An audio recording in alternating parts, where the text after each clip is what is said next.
Case example number one, me.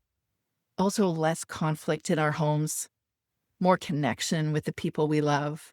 We have more emotional capacity, and we have a home that we love being in. When you honor yourself, your whole family benefits. Self leadership is the moment you stop abandoning yourself. If you want to join me for a 30-minute aligned homeschool reset session, you'll find the link in the comments section or in the section where Lisa Marie has offered for you to connect with me.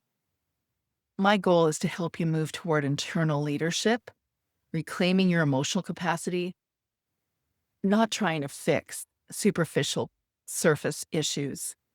Though we usually go into conversations about curriculum and methods and routines and how to juggle all the things and where to create margin. At the end of the day, self-leadership is getting clear on what really matters, both for you, your relationships, and even in how you approach home education. Self-leadership is the moment you stop abandoning yourself.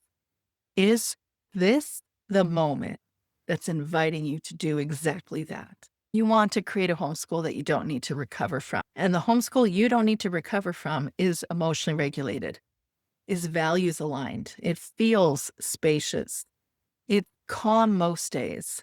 And it's rooted in truth, not external pressure and unrealistic expectations. I continue in this space as a certified life coach here in the homeschool mom space because I think that what you're doing is sacred work. You're not just doing it for your kids, you're doing it for yourself, but you're doing it for your kids whenever you're doing it for yourself. Being present in your own life matters more than you know. You know that being present with your kids, playing with them on occasion with the Legos or watching over their shoulder when they're playing Minecraft or anything that they're doing, you know that presence matters so much to them. That presence matters to you in your life. And as soon as you do it for you do it more deeply for others. When you begin to live your purposeful life with intention, when you stop abandoning yourself, you move towards work, towards family life in a way that is more sacred, more intentional, more present. When we tend to the nurture, that's when our home can reset itself. Thank you for spending this time with me today. You have the capacity to lead your days with presence and calm and clarity, not from pressure and unrealistic expectations and old perfectionistic tendencies or old scripts that you never should have been carrying at all. And every tiny moment that you move toward alignment in your life, that ripples into your children and your home and into your long-term life goals and into all the relationships in your world. If you're ready to go deeper and want to untangle your version of homeschool mom overwhelm and build a homeschool life that actually fits you and is the way you envision, the way you want to feel in your homeschool life, you're invited to book your free aligned homeschool reset session. You'll find the link wherever Lisa Marie is putting that. And I look forward to meeting you. But whether you do or not, I wish for you an aligned homeschool life where you're leading your kids and your lives in a way that feels good from the inside out.